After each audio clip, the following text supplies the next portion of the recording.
Bem, pessoal, vamos falar da escoliose, né? São 6 milhões de pessoas no Brasil que têm escoliose, é uma das doenças mais comuns. Pra você ter ideia, eu tenho também, né? Sei desde a adolescência, né? Basicamente, a escoliose é essa curvatura lateral da coluna.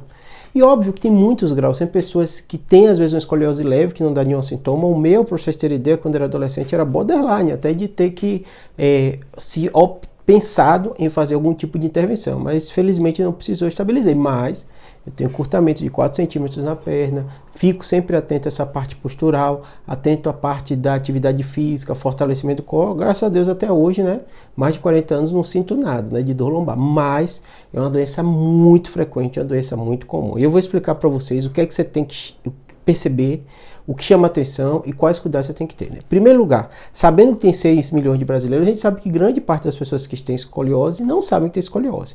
Normalmente ela é descoberta naquele estirão da adolescência, né? Onde, né, da infância para a adolescência, o pai percebe que a criança está torta, aí às vezes o pai e a mãe ficam achando que é mochila, que é uma coisa de postura, briga com o menino, mas não, isso é uma coisa genética, né?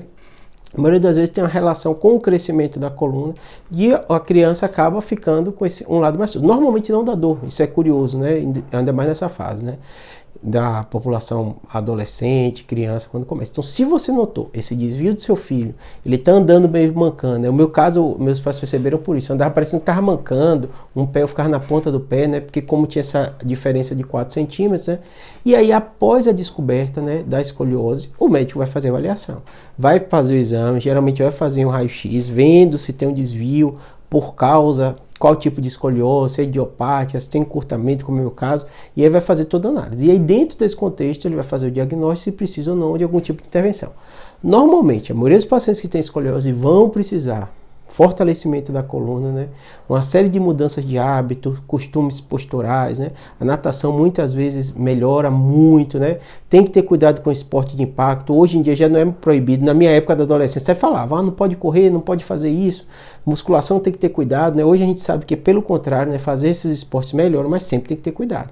Em especial as atividades que envolvem sobrecarga axial, né? Que pode piorar. Tem muito vídeo aqui falando sobre escoliose, até por esse meu interesse por ter, né, e querer conhecer um pouquinho mais, né? E neurocirurgião a gente também lida com isso, né? Então, dentro desse contexto, você tem que perceber. Notou o desvio, notou que a criança está mancando, notou que a criança está torta, não fica achando que é postura, que ela está fazendo por causa da mochila, nada disso, procura ajuda, né? Aí, normalmente, o cirurgião de coluna vai avaliar, vai fazer essa avaliação, né? A gente tem uma série de análises, até o ângulo, se precisa ou não de intervenção, se precisa ou não de mudanças, né? Alguma postural, né? E é feito todo esse diagnóstico. Normalmente, a criança, né, não vai ter dor, não vai ter grande incômodo, e ela fazendo toda essa reabilitação vai passar muito bem pela fase adulta. Uma ou outra criança tem um desvio muito grande, acaba tendo até alteração de órgãos internos, e muitas vezes essas crianças que têm um desvio muito elevado, né, vão precisar de procedimento cirúrgico. Eu tenho um vídeo só específico falando de tratamento. O que eu queria chamar a atenção é isso, esse alerta do OMS e esse destaque do Brasil com 6 milhões de casos. Tá bom? Espero que tenha ajudado. Abraço.